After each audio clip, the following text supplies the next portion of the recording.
The light grew brighter as they pressed on, the shadows receding with each step.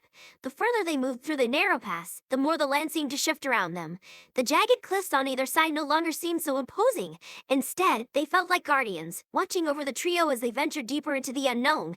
As they approached the light, the air grew warmer, the cold bite of the mountain wind replaced by something gentler, something inviting. The sounds of the world outside, the rustle of leaves, the cry of birds, the distant rush of a stream faded into a soft hum, as if the world itself had quieted in reverence. They reached the end of the pass, and before them stretched a vast, open space. It was unlike any place they had seen before. A valley, but not one of stone or earth. This valley was alive, brimming with energy, a kind of ancient power that seemed to pulse in the very air.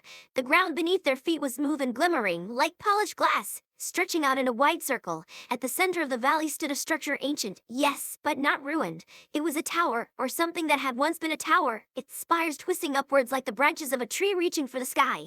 The stone that made it shimmered with an iridescent glow, the colors shifting and changing as if alive. Lyra stopped in her tracks, a sharp breath catching in her throat.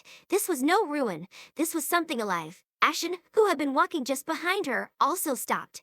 He looked at the structure, then at Lyra, his expression unreadable. Is this? His voice trailed off. Lyra nodded slowly, her hand instinctively reaching for the shard in her pack. This is it. This is where it all began. Ethan stepped forward, his gaze never leaving the tower. What is it? Who built it? Lyra didn't answer immediately. She walked toward the structure, her steps growing steadier as if drawn by an invisible force. The shard in her pack pulsed softly in time with her heartbeat, as though the two were becoming connected. She could feel the pull now, stronger than before, like something was calling her.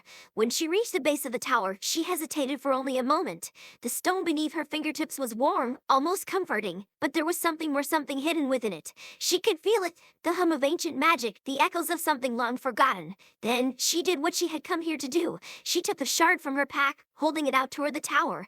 For a moment, nothing happened. But then, with a soft, resonant sound like a chord struck on a harp, the shard began to glow.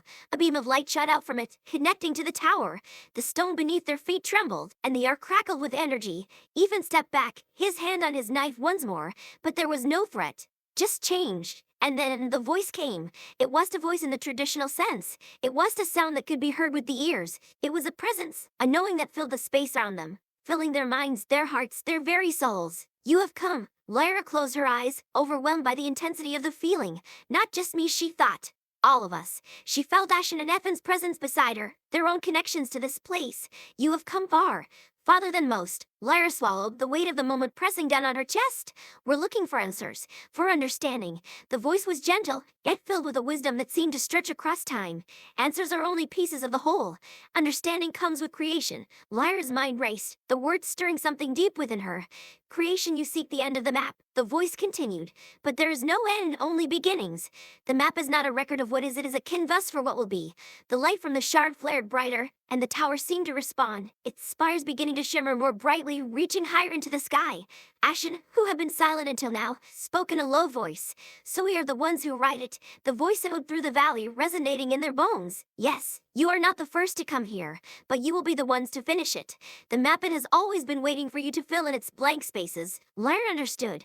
She felt it deep within her. This was just about finding an ancient artifact or unlocking a long-forgotten secret. This was about creating a future, rewriting a world that had been lost to time. The shard, the journey, the people who had crossed her path, and had all been leading to this moment.